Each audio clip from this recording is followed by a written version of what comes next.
નમસ્કાર વિદ્યાર્થી મિત્રો, આજે આપણે ધોરણ 12 અર્થશાસ્ત્ર વિષય વિશે વાત કરવાના છીએ.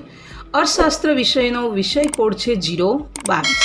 તમે ધોરણ 11માં અર્થશાસ્ત્ર ભણ્યા છો.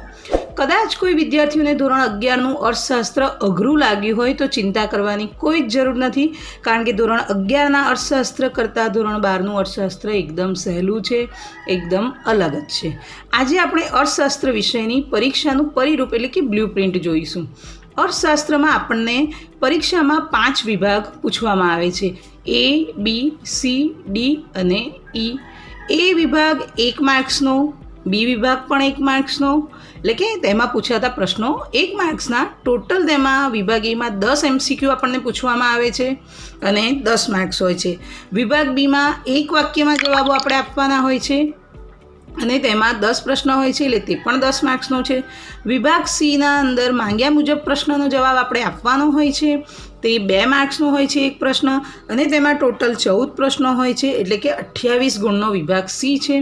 વિભાગ ડીની અંદર જે પ્રશ્ન પૂછાય છે તે એક પ્રશ્ન 3 ગુણનો હોય છે અને તેમાં ટોટલ 9 પ્રશ્નો પૂછવામાં આવ્યા હોય છે, એટલે કે 27 ગુણનો વિભાગ ડી છે. અને છેલ્લે વિભાગ ઈ કે જેમાં પ્રશ્ન લાંબા જે આપણે પ્રશ્ન કહીએ છીએ તે પૂછાય છે, તે 5 માર્ક્સનો એક પ્રશ્ન હોય છે, તેમાં ટોટલ 5 પ્રશ્નો પૂછેલા હોય છે અને તેના ગુણ ટોટલ છે વિભાગ ઈના 25 ગુણ છે. આમ કરી અને ટોટલ 100 ગુણનું એ આપણું પેપર હોય છે. ટોટલ તેમાં પ્રશ્નો હોય છે 48 અને ગુણ હોય છે 100.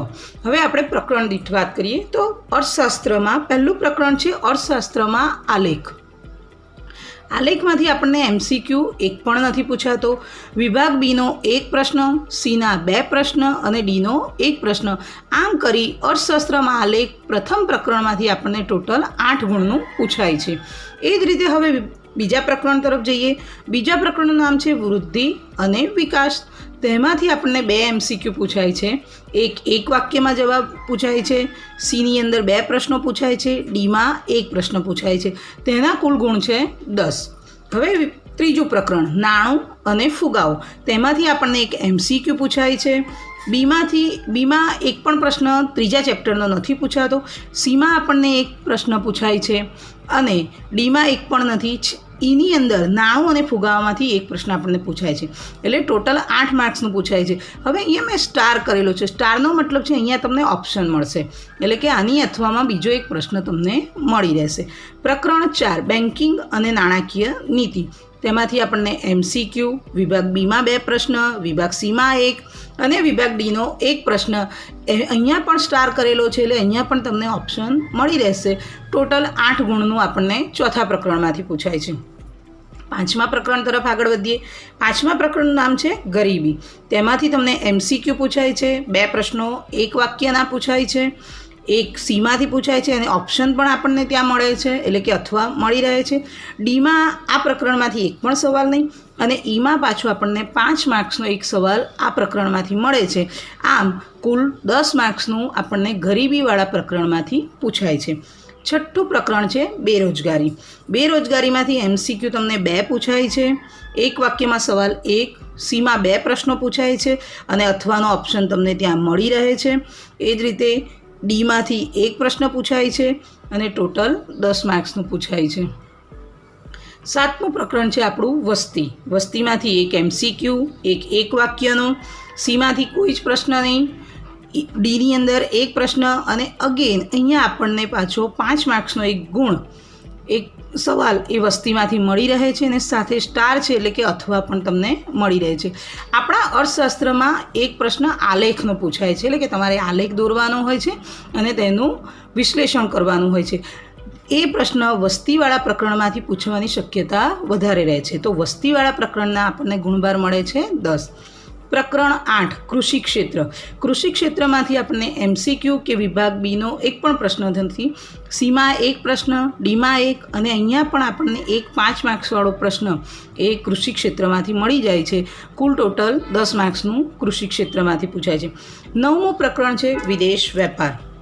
વિદેશ વેપારમાંથી આપણને એક MCQ મળે છે.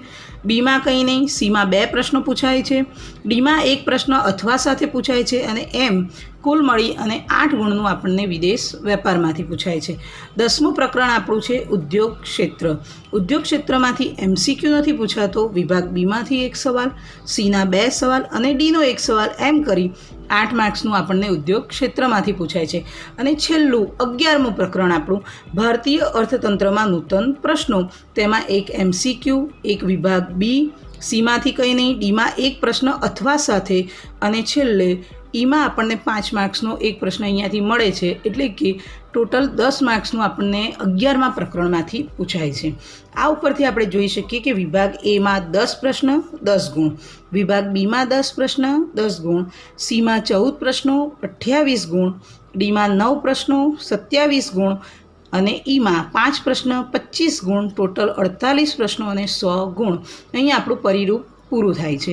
હવે તમારે જે અત્યારે કોરોનાની મહામારી ચાલી રહી છે, શાળાઓ બંધ છે, ત્યારે તમારે જે કરવાનું છે, તમારા બધા જ જોડે પાઠ્યપુસ્તક છે.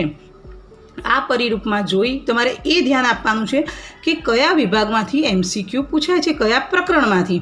તો પહેલા પ્રકરણમાંથી MCQ નથી પૂછાતા, બીજું, ત્રીજું, ચોથું, 5મું, 6મું અને 7મું આટલા પ્રકરણોમાંથી આપણને MCQ પૂછાય છે.